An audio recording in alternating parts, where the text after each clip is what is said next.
Okay.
Okay, let's get started.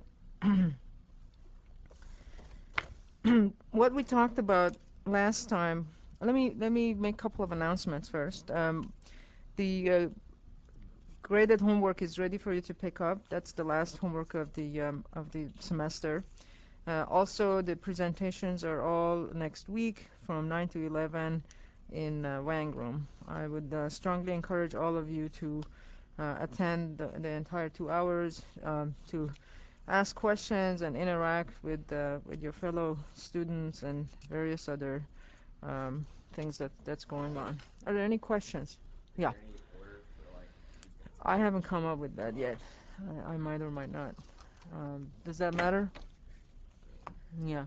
My worry is that if you come up with any order, then people just show up for theirs and come and leave. Don't want to do that. Hmm. Yeah, that's a very good point. Bring your own laptop. If you don't, there's a computer there that you can use to access something that you've put on some website that you can do that you can reach. Uh, is that going to be actually come to think of it, is that going to be an issue for any of you that neither have a place to put their presentation online to look it up? Oh, and then just look it up. Okay, that's a good point. Good. Okay. Or bring a laptop. Okay. Is this an issue that it's at 9 a.m.? I just wanted to make sure that we get done because the room is solidly booked at 11. We get kicked out no matter what.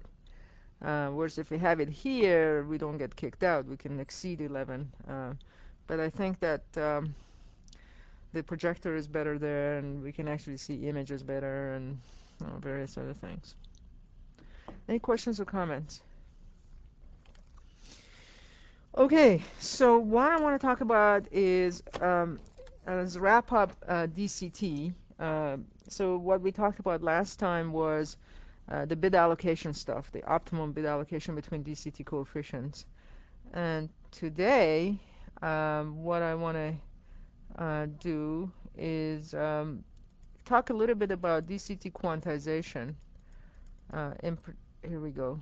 In particular, just basically go over.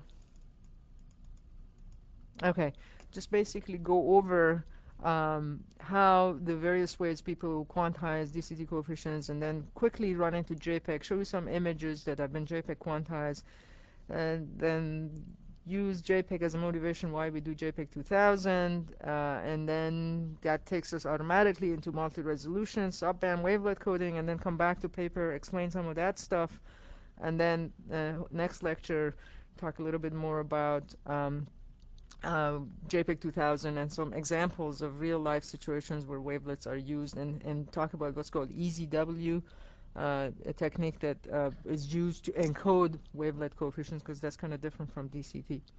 So if you can switch back to the computer, please.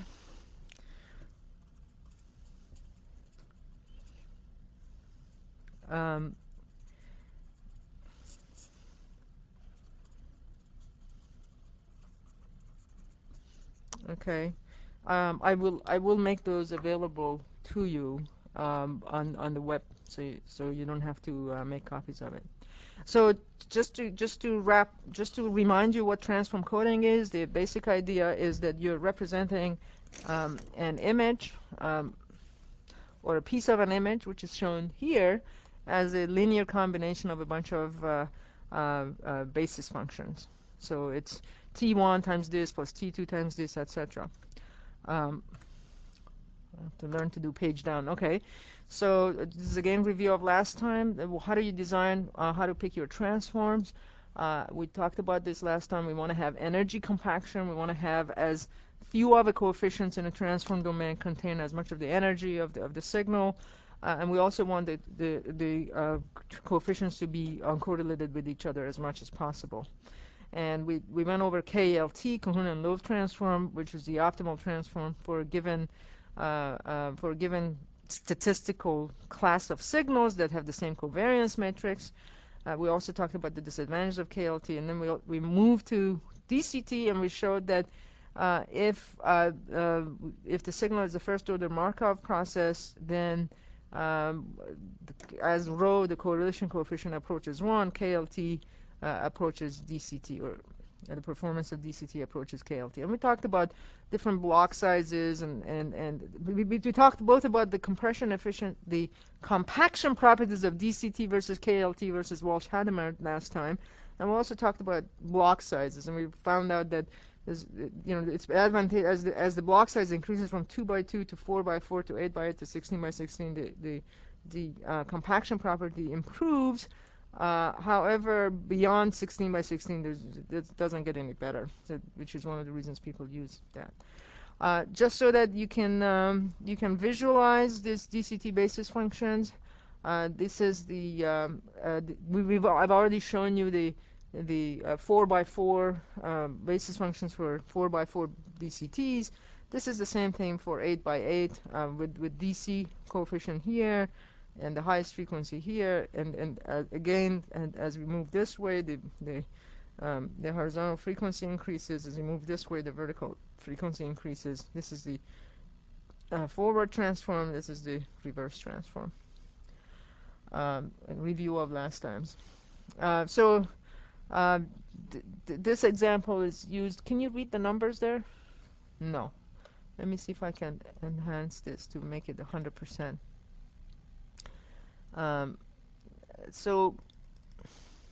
Yeah. So this is an example of a block, an 8 by 8 block, an intensity domain that we apply the DCT type 2, and this DCT2 in block is actually probably a command in MATLAB that you can use, and this is the set of coefficients that you end up getting. Okay. So now we talk about quantization of DCT coefficients, right? I'm going to go back to 80% again. Okay, so you have the 8 by 8 block. You've taken the transform. You got 64 numbers. How do you quantize each of those things? We've already talked about the fact that in practice nobody really uses Lloyd max. In essence, if you use entropy coding techniques such as Huffman and arithmetic coding on top of uniform quantization, you can do as well or even exceed Lloyd max performance. So that's kind of the preferred method of all coding schemes that currently exist. But how do you pick? So in real life, you're given a certain bit budget for your image, and you have to come up with the quantization step size. How do you do that? Deep down, I mean, fundamentally, this is one of the inherent problems of DCT. And there's really two issues here. One is I have a budget for an entire image, and I've divided it into a bunch of 8 by 8 blocks. There's two questions that need to be answered. How do I allocate my budget between the 8 by 8 blocks? That's step one. Step two, now that I decided, okay, well, this 8 by 8 block has a lot more activity than the other one, it should get more bits than the other guy. Within that, how do I then, if I have X bits for that block, how do I divide that X bits between the DCT coefficients? What quantization step size optimally should I pick for each of the coefficients such that I hit that target bit rate? Because once you quantize each of the coefficients, then the rest of the game is to Huffman code those, etc. And each quantization step corresponds to so many bits. The Huffman coding or the entropy coding doesn't allow you to change the number of final bits that comes out of each block. The only knob that you have essentially to change the number of bits coming out of each block is just the quantization step size. So this has been and continues to be one of the biggest problems with discrete cosine transform, and as a result there's a lot of papers that over the years that have come up with heuristics of ways of solving that. And here I'm not going to go over umpteenth different methods that people have proposed to do it, but I'm just going to talk about basic guidelines that one uses in choosing the coefficients, the step size for each of the coefficients. So for quantizing DCT coefficients, there's two factors that one has to take into consideration. One of them we already talked about last time, which is what? If you've got n random variables, and each of them have the same kind of PDF, the same class of PDF, but they have different variances, then the formula we showed last time can tell you how to do optimal bit allocation between those n random variables, right? Maybe I should fire up the lecture notes from last time and flash that equation by you a little bit. Um, if we have it on the, oh, no, not that.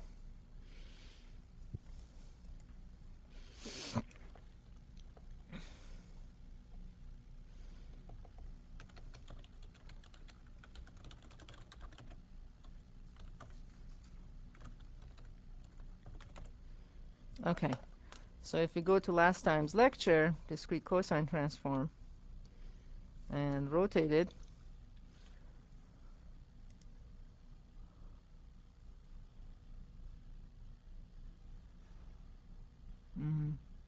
usually on my machine it does it right away. Okay, go to the end of the lecture. Yeah. So this is how we ended last time's lecture. Essentially, the idea was if you've got n random variables, you have a total of b bits to distribute amongst them, and each of them have the same PDF, but they have different variances. Sigma I is the variance of the ith random variable. Optimally, if you solve a Lagrangian optimization problem, which we didn't solve, but you can go through it, you find that the b sub I, the number of bits you have to give to the ith random variable, is given by this. So coming back to this problem here, so as I said, there's two factors. One of them is that, in that you have some of the DCT coefficients for all natural imagery, for all ensemble of all image blocks that human beings encounter in natural imagery. The variance of these different coefficients are different from each other. For example, the ones near DC have a lot more energy, and the ones that all the way very high frequency ones have very small energy and small variances. And therefore, if you just strictly speaking apply that optimal formula that I just flashed at you, you got to spend more bits on the DC coefficients, or the coefficients with the higher variance. But that's not the entire story, because that brings me to the second factor, and that is the fact that the human eye is a lot more sensitive to low frequency coefficients than it is to high frequency coefficients. In general, if you were to draw the frequency response or the frequency characterization of the human eye, it at very, very small frequencies it acts as a differentiator, and it peaks, and then it acts as an integrator. So for all intents and purposes, you can think of it as a low-pass kind of a characteristic, in that the eye is more sensitive to the low-frequency coefficient. So that has to be taken into account. And so as a result, people have spent a lot of time, money, effort, experiments in order to come up with the optimal quantization matrix for JPEG, or for 8x8 DCT, which is really the underlying basic building block of JPEG compression. Okay, so they call it this normalization matrix, and it's shown right here, right? So this is the matrix that default that JPEG announces and uses as a default normalization matrix. Now, one thing I need to tell all of you is that even though JPEG and MPEG are standards, and you would think that they nail down every bit of the specifications of how you do and how you encode something, in real life they leave a lot of freedom to the people who build the encoders and decoders. For example, you don't have to use this default quantization matrix for JPEG. And again, people have done proprietary companies, like, let's say, Sony is building encoders for JPEG, or JVC, or Pioneer, or Panasonic, or whoever is doing that. They do a lot of their own work to come up with optimal quantization tables, optimum Hoffman tables. So there is some leeway even within the standards in order to improve the quality of the images that you get. And in fact, that's why you hear, I mean, the first time I heard something like, oh, the Sony encoder for JPEG is very good, I said, what the hell is that? They're all JPEG. I mean, what difference does it make? That's not quite true. There's a lot of optimizations to be done individually by companies. Yeah. So when you choose to say with different levels of quality in JPEG, what does that Say that again. like in Photoshop you can choose? Okay, now let me back off. So so if I use this, this is the basic default normalization matrix. If I use this quantization table, that results in 1 bit rate, right? So if I wanted to get slightly higher or slightly lower bit, I simply scale this up. So if I wanted to get a higher bit rate, I scale this down by a factor of 2, right? Now the quantization, but all the numbers get divided by 2. This is just telling you the relative importance of the different coefficients, right? So essentially, when you pick the quality factor in your JPEG encoder, you're either multiplying this whole matrix, all the elements of the matrix by 2, or you're dividing it by 2, or by 4, or by 6, or by whatever the number is that you're playing with. And I'm sure you all agree with me. This is one of the kind of the frustrating points about JPEG encoding, in that in that it is a matter of trial and error. And just because you picked this matrix for image 1 and it resulted in X bits doesn't mean that if I apply it across 10 images, it results in X bits. In fact, as a matter of practice, I can tell you that if you apply this on 10 images, you probably get a range of bit rates that could be factor of 3 off from each other. So this is one of the main issues and main problems with discrete cosine transform. Okay, so this matrix has been designed both by experimentation, by taking the human visual properties into consideration, as well as that equation that I showed you, which is mathematically correct, but it doesn't take any of the perceptual effects into consideration. So here is again, I don't know. Can you read the numbers, or shall I make this 100 again? We'll make it 100.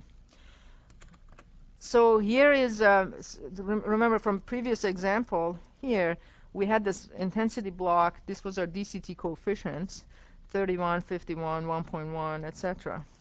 So you come down here, and those are the same DCT coefficients. And this is what happens if you quantize it with that normalization matrix you had before. For example, the first quantization step is 16. Therefore, if I come down here, if I quantize 31 with a 16-bit quantizer, 16 with quantization with a quantizer with step size of 16, I get 2. Quantize this 51 with 11, I get 5, which is shown here. And this is already quite small. 1 has been quantized to 0. Minus 24 has been quantized to minus 2, etc. So the main thing to notice about this quantized 8 by 8 DCT matrix is this has got a lot of zeros. And is this good or bad? It makes us happy or not unhappy? Happy, extremely happy. That's why we went to the transform domain, because we wanted to get that compaction property. You can see that instead of having 64 non-zero coefficients, which if we were dealing with space domain and we were doing prediction on pixels and all that kind of games, I would have to deal with 64 numbers. Now I have to deal with 1, 2, 3, 4, 5, 6, 7, 8, 9, 10, 11, 12 numbers or so. Okay. So there are fundamentally two ways of quantizing the 8 by 8 coefficients. One of them is like we've done now. It's called you just apply quantization matrix like that. It's called threshold coding, and the ones that are 0, they're just 0. We forget about them. And now all we have to do is specify the value and location of non-zero coefficients. As you can see, this guy became 0 and this guy became 0. What in practice what people end up doing is you have to say how many. There could be like a random non-zero value here. So how do we deal with that? It comes in the next view graphs. But basically, what you're doing is you use run length coding, which I have to explain what it is in just a second, to specify the location of non-zero coefficients and how many zeros there are in between non-zero coefficients. And then you apply Huffman coding to code the run length codes. Okay? And you all know what Huffman coding is, right? So you run run length coding to specify the location of non-zeros. You run Huffman coding to both specify the values of the non-zeros and also the values of the run length codes. Is that clear to everyone? There are two sets of Huffman codes that get utilized. Yeah? So let's move. I think it gets explained even more. So here's the now the quant. So now that we quantize them to these values, we kind of send them to the receiver, and now we have to unquantize them. So the receiver doesn't know that this first coefficient was 31. It just thinks that its quantized value is 2. So it looks up in the same matrix that it has. It says, okay, the quantization step size for this was 16. I received the value of 2. Therefore, my reconstruction value for that coefficient is 32. And the same thing here. It's 5. My quantization step size is 11. So I'm going to reconstruct it as 55. And so this is what the receiver ends up getting, calculating as that for that 8 by 8 block. Um, and you can see this is the original DCT block without quantization. This is after quantization. So certain error has been introduced. 31 has become 32. 51.7 has become 55. 1.16 has become 0. Minus 25 has become minus 32, etc., etc. Okay? And the next slide kind of shows the because of this quantization error, now we have error not in the space domain, in the image domain, right? These are the DCT coefficients. Now, instead of taking at the receiver, at the decoder, instead of taking inverse DCT of that, we've got to take inverse DCT of the quantized coefficients. And because of that, there's certain error being introduced. So if this is the original,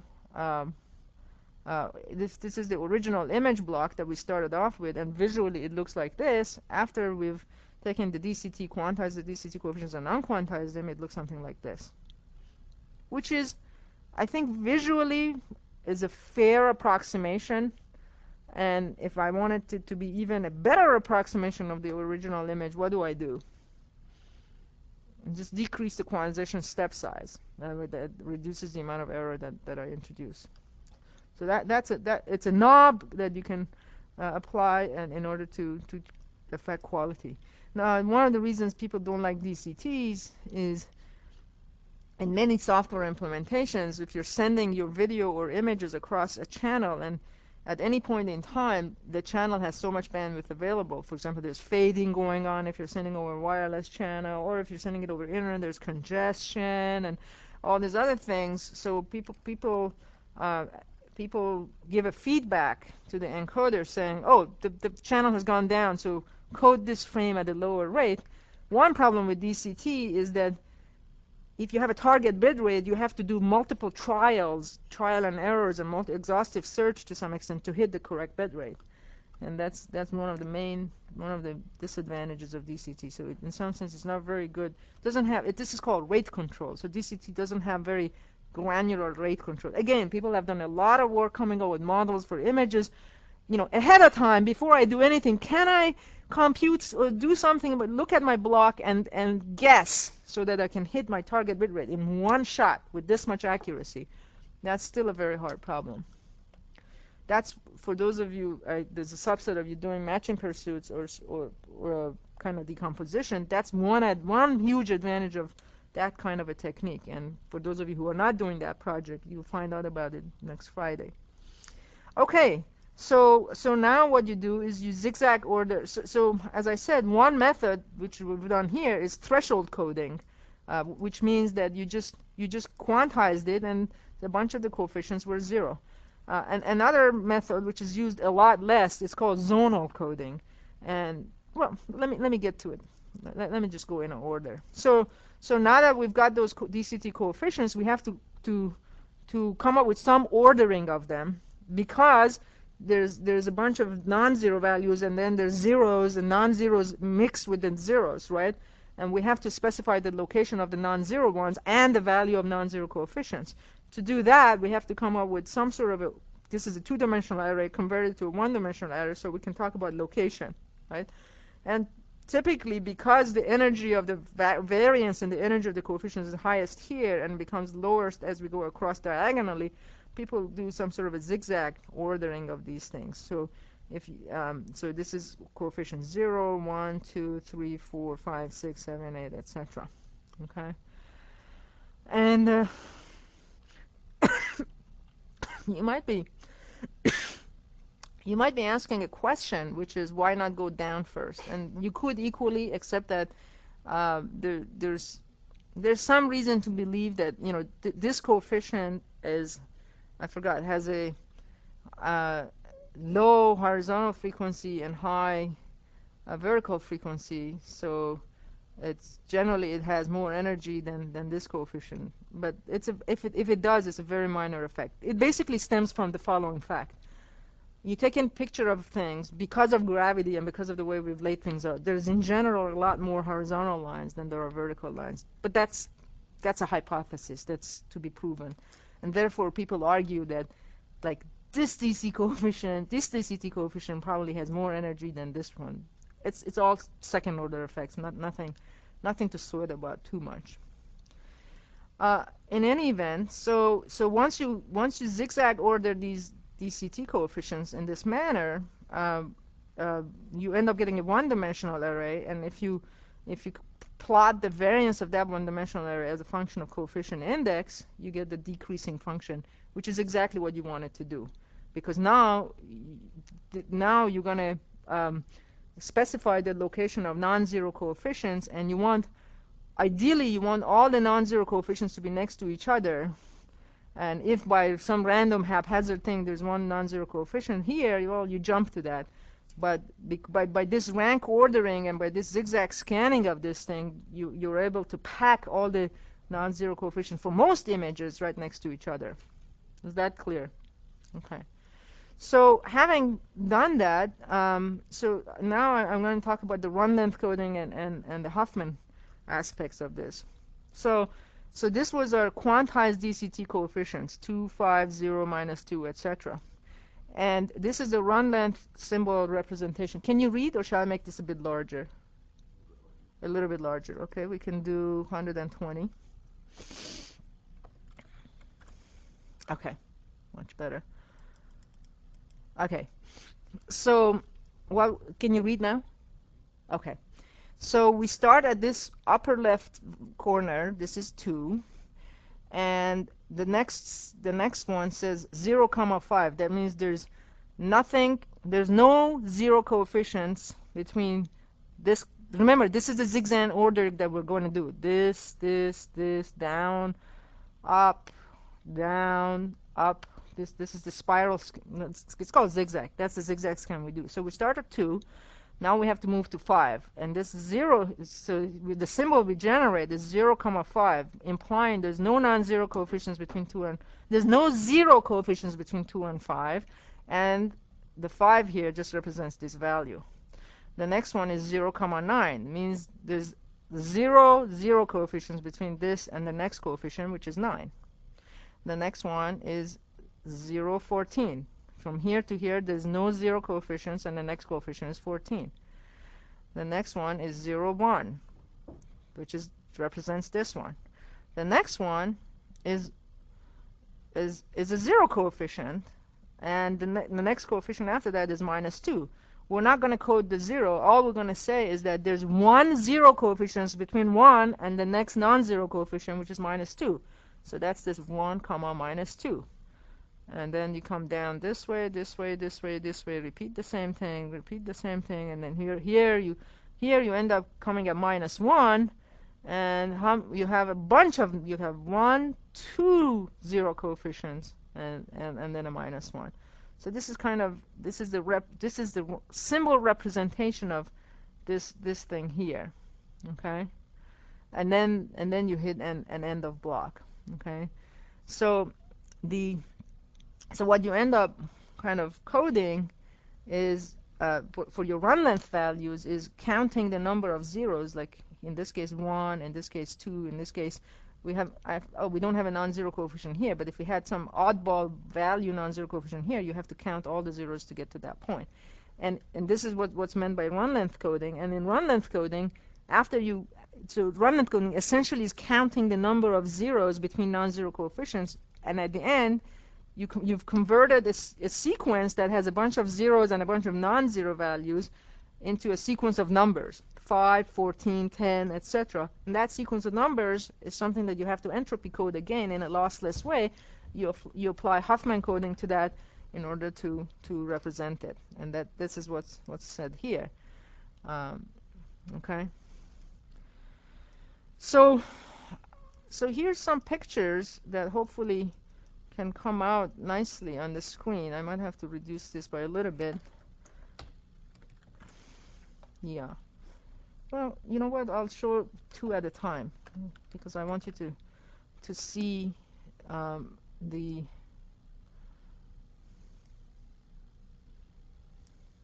That's too much. We'll make it 150. This trial and error thing happens at PDF as well. Okay, I think this is good enough. Um, so what you have on top, I have to open my own notes, page 23. What you have on the upper left is an original flower signal.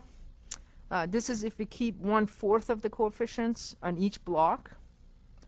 And this is if we keep 1/8 of the coefficients. That means 8 out of 64. And this is if we keep 1/16 of the coefficients. That means 4 out of 64. So as you can see, the coarseness, the image becomes coarser and coarser as you keep fewer and fewer coefficients. And you can see these what's called blocking artifacts. Does that come through in your screen? No. Does it? No, because the screen acts as a low-pass filter, so it smooths out the blocking artifact. Well, I'm going to give the original of these to Rosita to put on the web. So if you download these, I'm not going to have her scan this hard copy. I have the electronic version of this. So I'm going to give this to Rosita to put on the web. So after the class, you can look at these pictures on the web and see that this thing has a lot more blocking artifact than, for example, the top one. Can you see there's a quality difference between these two? Does that come across? Okay, very good, very good. Okay, so now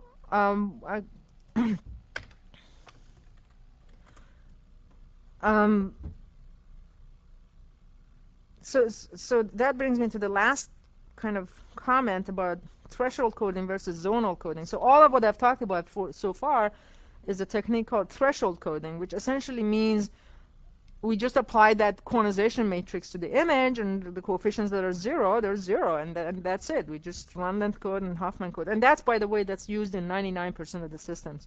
I haven't heard of too many people using zonal coding, but just so that you know, and you're familiar with the name, zonal coding means that you have a predetermined zone in your 8x8 DCT region. For example, let me come back here.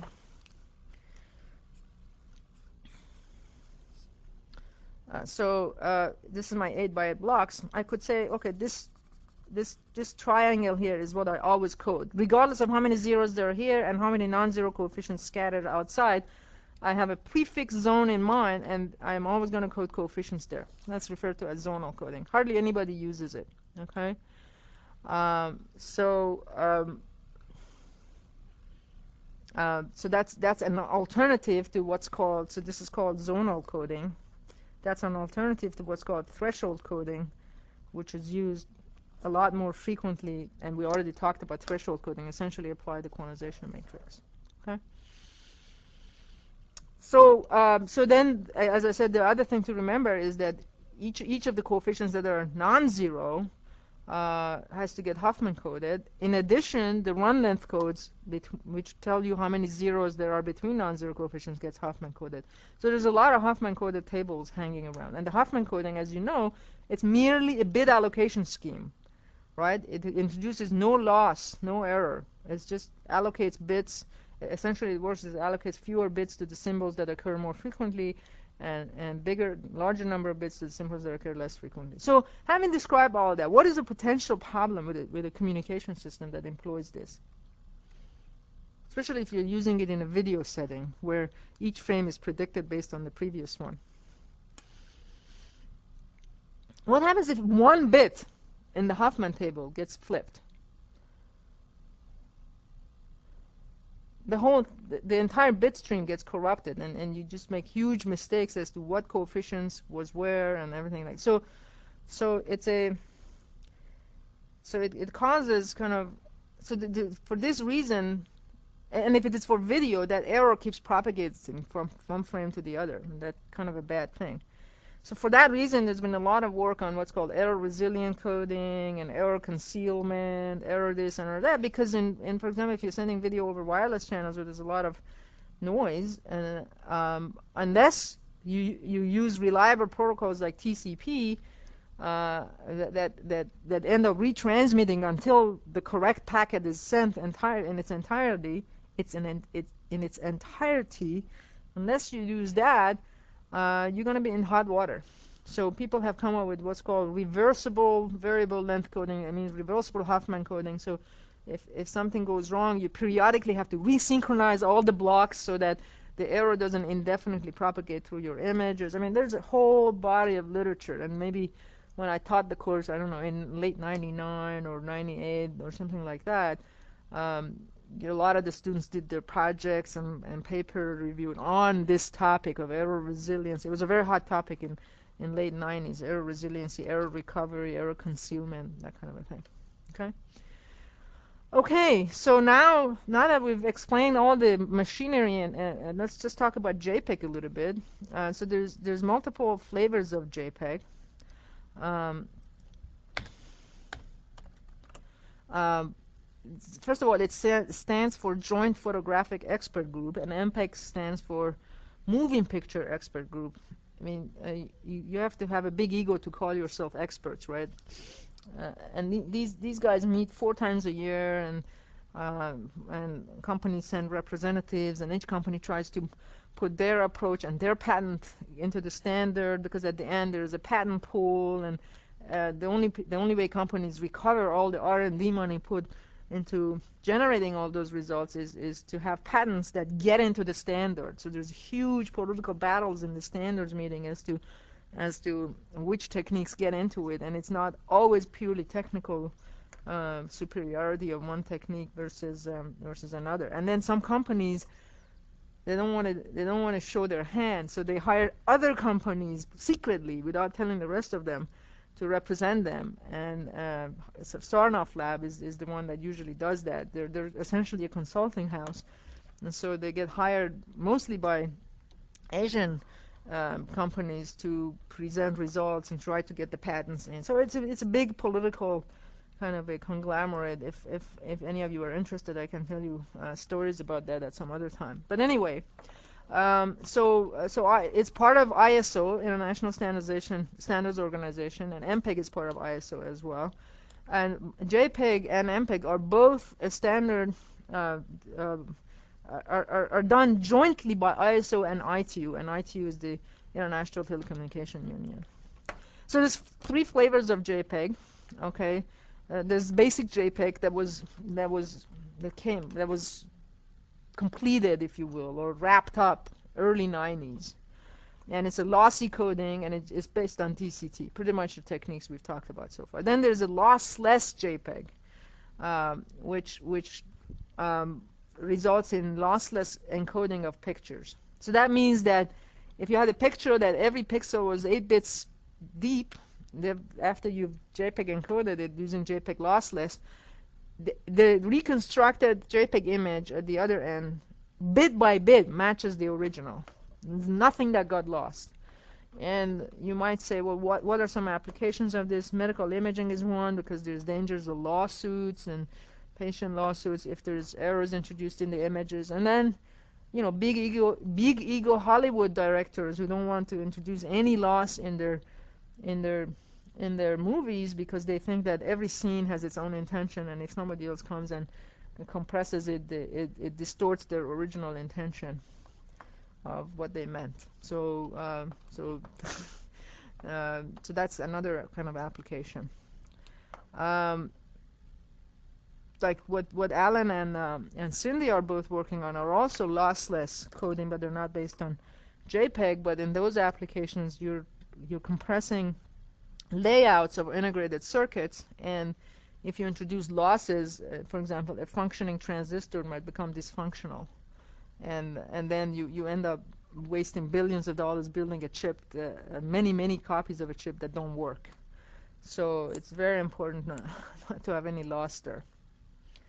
Okay, so there are applications where lossless is important. And then there's the third one called JPEG 2000, which, as the name implies, was ratified around 2000, and that's based on wavelet transform. And we'll talk about multi-resolutions and wavelet coding and some of, if possible, in today's lecture, if not on Wednesday's lecture. So how does JPEG, the regular 1992 JPEG standard work? Well, what is called the baseline JPEG. It's lossy. Um, and each color component, there's RGB. Each one is divided into 8 by 8 blocks, and each 8 by 8 block, we do 3 steps. We do block DCT, perceptual based quantization, which is that normalization matrix I just showed you, and then we do variable length coding, run length and Huffman. We just covered that. So all the basic components we talked. I mean, we've talked about Huffman coding, we've talked about run length coding very briefly now, and quantization and DCT, and it all comes together in one place. So there's some additional tricks and sauces they apply. For example, for DC so you have blocks, 8 by 8 blocks coming one after another. Each one has a DC coefficient. One trick people use, and they're actually using it a lot even in H.264 interframe coding, is that there's correlation between the DC coefficient of this block and the DC coefficient of the next block.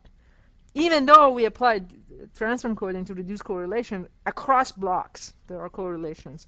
So what you can do is you can apply predictive coding, like DPCM or delta modulation, whatever it is, across the DC coefficients of successive blocks, and code the error rather than code the actual DC coefficients. By the way, the other thing you should know is that even though in all of these discussions we've assumed the PDF of all the coefficients in the 8 by 8 blocks are the same, in practice people have shown that the PDF of the DC coefficient has a different shape, fundamentally, not just a different variance, but fundamentally a different shape than the other coefficients. The thought is that the PDF of the DC coefficient is more Laplacian, like this, than the other coefficients. Anyway, so then the AC coefficients are run length coded, and I think this slide is pretty much a repeat of what we've done before, so I won't go too much into the details of it. Too much details. I'm going to skip a lot of these things. Okay, this is a good slide to stop. So I'll first show you the global view, which is this is the 8-bit per pixel Lena image, original. This is the 0.59 bits per pixel. This is 0.37 bits per pixel, and this is 0.22 bits per pixel. And as you can see, there's a lot more blockiness here than there is here or here. And now let me zoom it up even more so you can see better. So that's the original. This is 0.59, and keep that in mind, and I'll go down and show you 0.22. So can you see the difference between this and that? Can you see the blocking artifact in this one? Really? And there's again a whole series of papers published how to remove the blocking artifact, including myself. There was a paper by Ruth Rosenholz and myself in 1992, Transactions on CSVT, which is actually the second most cited paper I ever wrote about how to remove these blocking artifacts. It's applying iterative techniques. Yeah, actually it's very easy to describe because you've already done homework on it. The basic idea is, what's the simplest way of deblocking a picture? Blur. Yeah, low pass filter blur. But then when you blur, if suppose I blur this image and I take the DCT and I go through the encoding process again and I take the DCT of it and I quantize it the same way this was supposed to be quantized, if as a result of blurring the coefficients that were supposed to be in this quantization bin fell out of their quantization bin, I re-quantize them, but for example, if they fell out this way, I re-quantize them to the boundary of the quantization bin. If they fell out this way, I re-quantize them to this, and I repeat the process. So I blur just enough so that the quantization constraint. Remember, when we unquantize these guys, the decoders usually do the dumb thing. If the quantization bin is here, they pick the midpoint and say that's my reconstruction value. Well, the basic idea we came up with was, forget about the reconstruction value. Allow the reconstruction value to float in this entire quantization bin. And so blare it up so that it improves the quality, but at the same time, don't blare it so much that the quantization coefficient falls outside of the range it was supposed to be in. And repeat that iterative process, and you get something that's not too blurry, but at the same time it doesn't have the quantization artifacts. Yeah, in the past I would bring that paper and show it on the screen, but I didn't do it this time. It's a pretty old paper. Okay, so how do we apply this is all for black and white JPEG pictures. How do we apply this to color images? Well, you can do one of two things. One way to do it is to say that we are going to do, actually you guys can't even read that, can you? It's kind of hard. Let's just stick to 90. This room really needs upgrades. So one way to do it is to say each image has RGB components, and red, green, and blue. And just so that you have an idea what I mean by that, why don't we zoom to the camera to this part. In the middle of your Eennlb books, there's a color insert that they put here. So this is the Vegas picture, right? And this is the red, green, and blue components of it, just so that you know. But there's a high degree of correlation between these components. So if you know that if you were to plot the probability distribution, the histogram of the red pixels and the green and the blue, their peaks and the shapes of those histograms look very similar to each other. That means that there's big correlation between RGB, right? And remember, the name of the game in compression is what? Is to take advantage of that redundancy. You want to make things as uncorrelated as possible. So if I start with a color image and decompose it in RGB and code R separately from G, separately from B, I haven't exploited the correlation between RG and B. That's terrible. I've spent more bits than I should have. And so one way to get around that is to convert RGB to a different coordinate system, YCBCR, which is called Y is the luminous component, CB and CR are the two luminous components. And then the other, so that way now in this new coordinate system YCBCR, as I'll show you in just a second, there's no correlation between the pixels anymore, supposedly. Or at least people, if you plot them and if you do correlation analysis, you'll see that there's a lot less correlation between the Y and CBCR coordinates than there are between the other than between RGB. The other thing that you should know is that if you were to plot the frequency response of the eye again, characterizing human visual properties, if you were to plot the frequency response of the eye, for luminous component we have a different response than for chrominance. So the peak response for the luminance occurs at a higher frequency, 3 to 10 cycles per degree, than for chrominance, which occurs at 0.1 to 0.5 cycles per degree. Question. And we have a vision science guy, right? Go ahead. True that TV signals, the color resolution is lower than black and white. Oh, absolutely. So is the same thing with HD then also? Or I bet so. Yeah. I'll talk about so as a result, because the eye has a higher bandwidth in luminance and a lower bandwidth in chrominance, you can subsample the chrominance without losing anything. And in fact, actually, when TV was first launched in this country, even though I wasn't here and none of us were born at that time, it was just black and white. And then it was only afterthought that they put chroma. And how did they do that? There was a little piece of spectrum, and they squeezed in the chroma there. So the bandwidth occupied by Luma on the TV stations is a lot higher than the chroma. And boy, what a difference it makes. And of course, you have companies like Technicolor that we had a guy from Technicolor visiting us just yesterday. They make most of their money from painting movies. So when directors shoot a movie, they're usually not happy with the color. So they pass it along to these guys. And by hand, frame to frame, they have artists that sit down and adjust the color so it looks good when it's released. Okay.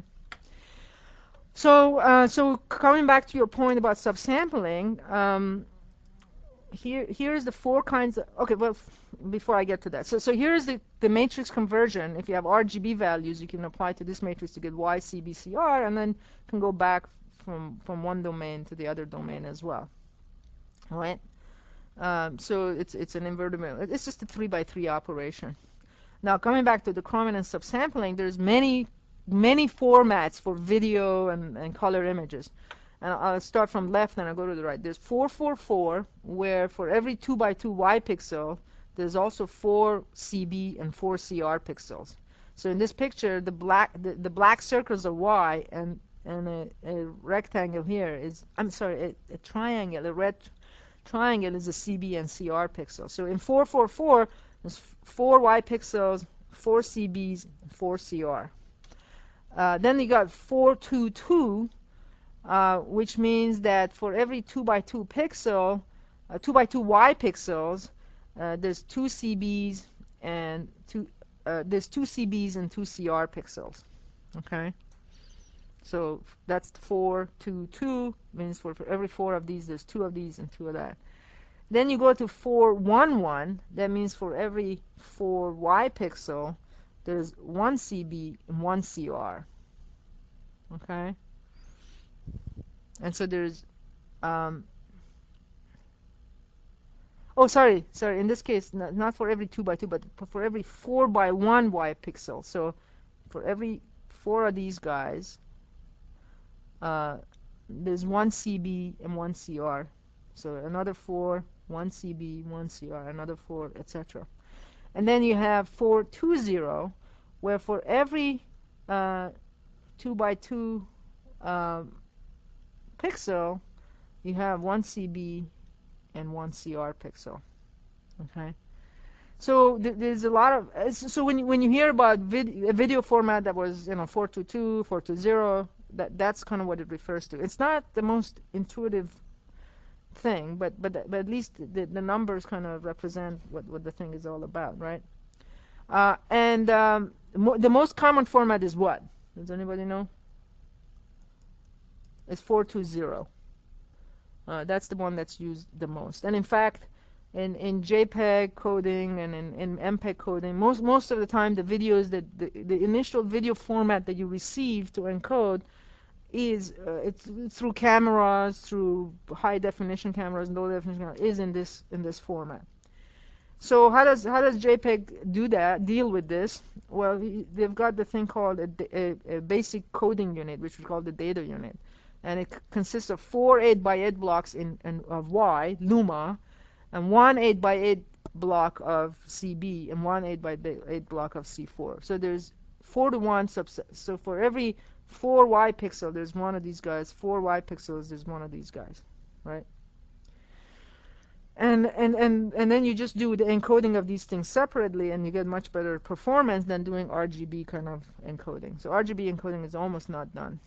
And here's the default quantization table for the Y and the CR and CB. So for Y, I already showed you this earlier for the intensity, right? The intensity signal, by the way, is just the black and white portion.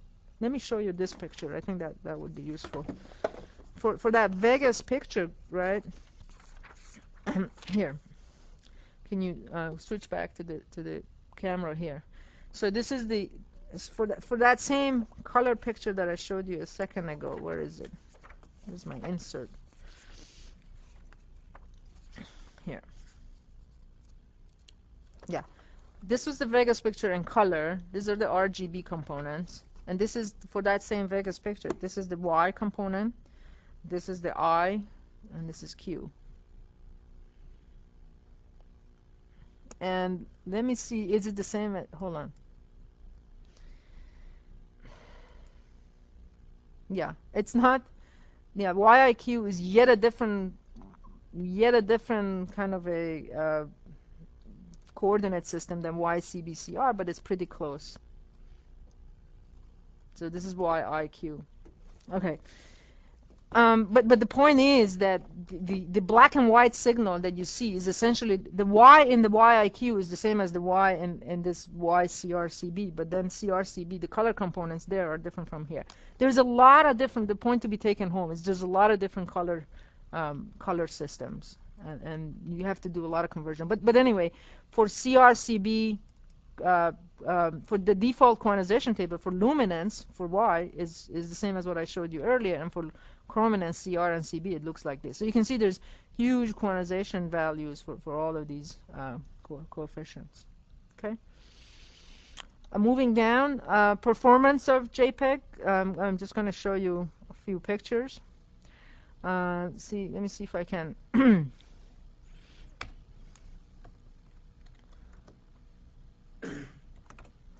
Okay, so for this is on the left is the original. You can see it's got vivid colors. And on the right is something that's been quantized at just show you page 39.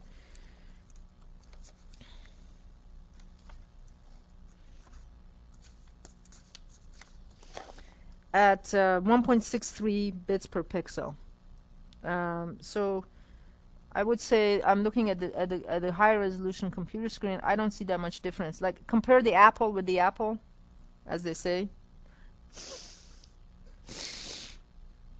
I don't know, it comes right just right. I didn't plan that. But anyway, and the pear with the pear and whatever, the rows you can't see. But I think this is a little bit coarser than the other. This one is a little bit shinier. Again, I don't know if it shows on your screen or not. There's a lot of flicker on that screen. Moving down, is that the only picture I got? No. Moving down, we can talk about pros and cons of JPEG and the problems of JPEG, which are numerous because it's already a 10-year-old standard. It's low complexity, memory efficient, reasonable coding efficiency. In fact, on the internet, most pictures today are JPEG. And other than JPEG, what else do you find on the internet? TIFF and GIF and what else? PNG. And how are the efficiency of those compared to JPEG? They're not so good. So it's reasonably good, but it has all these cons. And the reason that all these cons are listed is because then at some point people said, oh, we need to do JPEG 2000. See, here's the thing.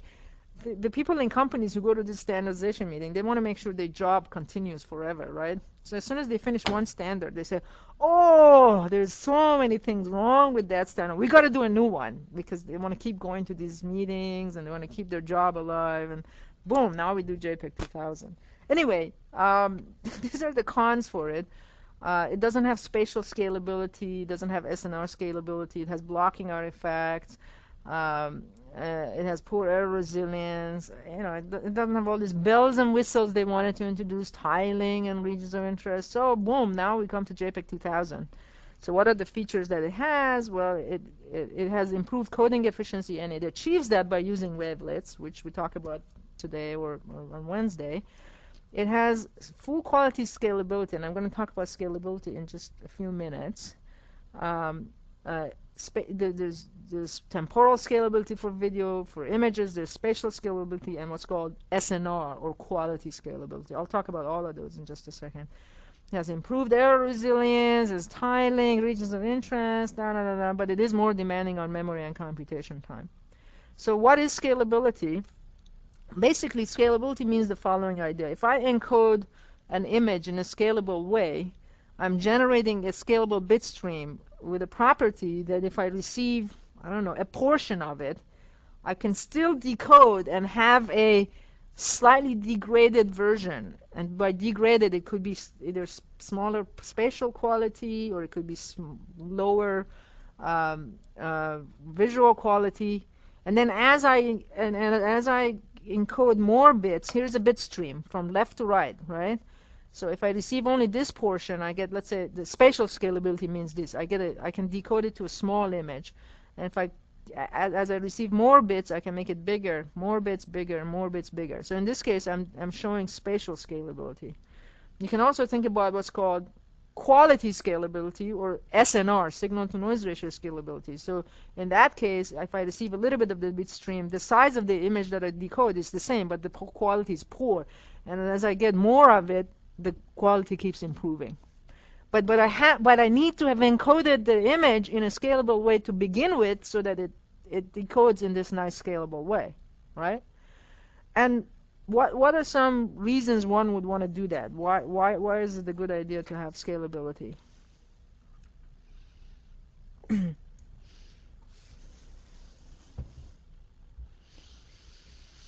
Anyone?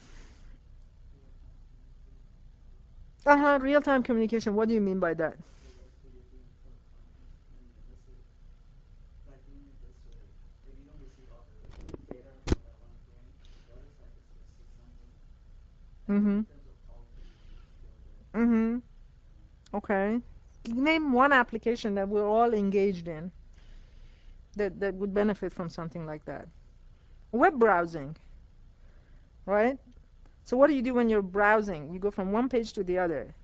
And if the big image with lots of bits in one page, um, then you have to wait for that whole image. Let's say you're browsing, you're trying to find an image of interest, and if the image that you're after um, if every image on that page takes 2 minutes to completely get decoded, it takes you 2 minutes per page to figure out if that's the page that you wanted and this is the image you wanted. But if you get a quick glance in like 2 seconds, oh, that's a picture of a flower. I'm really only after, I don't know, a car. Then you quickly get out of it and move to the other one. Quickly you can get a coarse idea of what the image is all about without having to wait to hear the whole thing, right? Actually, I kind of wish they made TV programs and movies like that, right? Essentially, like the trailer for a movie is that, like, you get a 2 minute overview, and if you don't like it, you just walk away. Or you can write scalable books, right? You can read the introduction part of a chapter. You don't like it, just if you don't like the book, just dump the book too. That's called the preface of a book, or etc. Okay, so it's very clear what scalability is all about, and you can apply it. You can do this in a temporal domain for video. What does it mean? Well, instead of viewing it at 30 frames per second, you could have it so that when the bandwidth goes, like if you're sending things over the internet and the bandwidth highly fluctuates, right?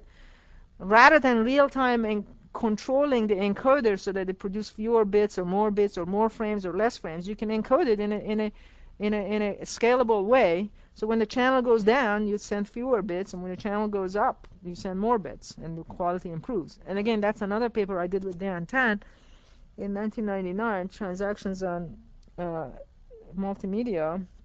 That's my third most referenced paper.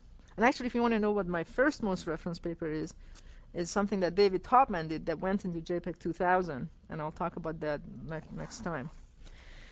Um, okay, so scalability. So let's move on. What do we mean by all of this? So here's an example of three images. This decoded from a scalable bit stream at 0.125, 0.25, and zero point 0.5.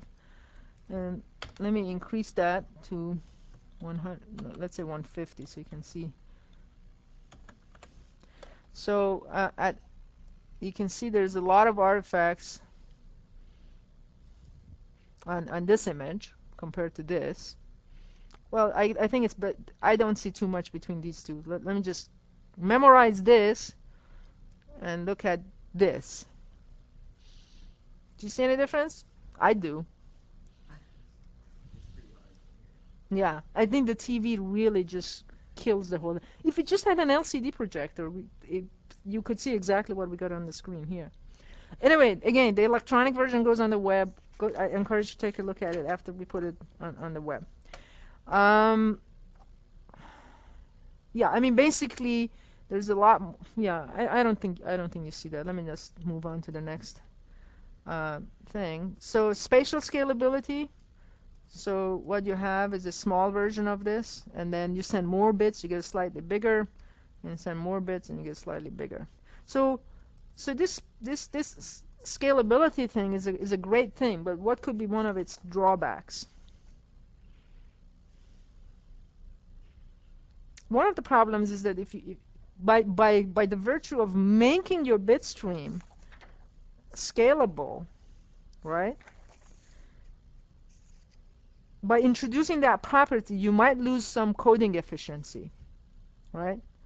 Because now you have this additional property that the first, I don't know, the first 10% of the bit stream can be decoded and give you this image. And so at the encoder side, we'll talk about how to do these kind of encodings in just a second, but at the encoder side, you have to encode this first, and then encode the difference between this and this, and then encode the difference between this and this. And these additional steps could inherently increase could inherently degrade the coding efficiency. And really, David Topman's thesis, who was a student at Berkeley, my maybe third PhD student, was the first. I mean, that his thesis laid out the groundwork as to how you can do this without losing coding efficiency. And in fact, JPEG 2000 there's a fully scalable coding technique, and in fact, it's called fine granularity scalable. What does that mean? Is that this is three-level scalability. I can decode from this to this to this, so it's not very fine.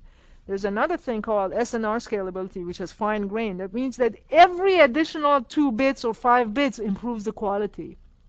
So I have many decoding points, right? Many thousands of decoding points, thousands of rates at which it's encoded, and thousands of rates at which it can be decoded.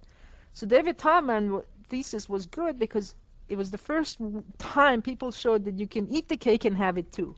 You can have fine-grained scalability and not hurt the reconstruction quality and the coding efficiency. And in fact, his thesis was kind of the building block for what later on became JPEG 2000. He went on to right after Berkeley, he went on to HP, and he did what I just told you. He went to all the standards meeting for 4 years, and he got the technique into the standards, and then he took an academic job at Australia, where he continues to be now, and he managed to continue to perfect the technique. But really, the groundwork, I would like to think at least, was laid at Berkeley. And that is that is my most referenced paper. But coming down here, just now that I told you all these things, let's just look at some images to convince you that this JPEG 2000 is better than JPEG. So, and it has better coding efficiency at the same time as being fully scalable. So this is an original picture, 512 by 512, and this is encoding it using JPEG. Do you see any difference between them? Oh yeah, yeah. You do? I don't. Oh, right here. Okay. All right. And now, if I slide to the right a little bit more, this is the JPEG 2000 version. So this is JPEG, and this is JPEG 2000. And you can see there's vast differences between them. Yeah, does everybody agree with that? And next picture.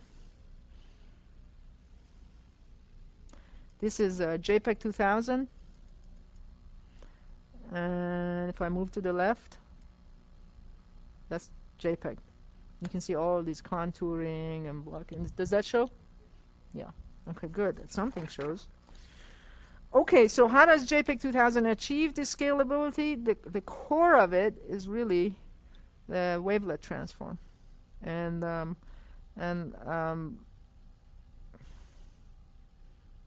I'll talk about, I think this is a good time to stop. I'll talk about multi-resolution coding, pyramid coding, and wavelet transform, wavelet decomposition next time.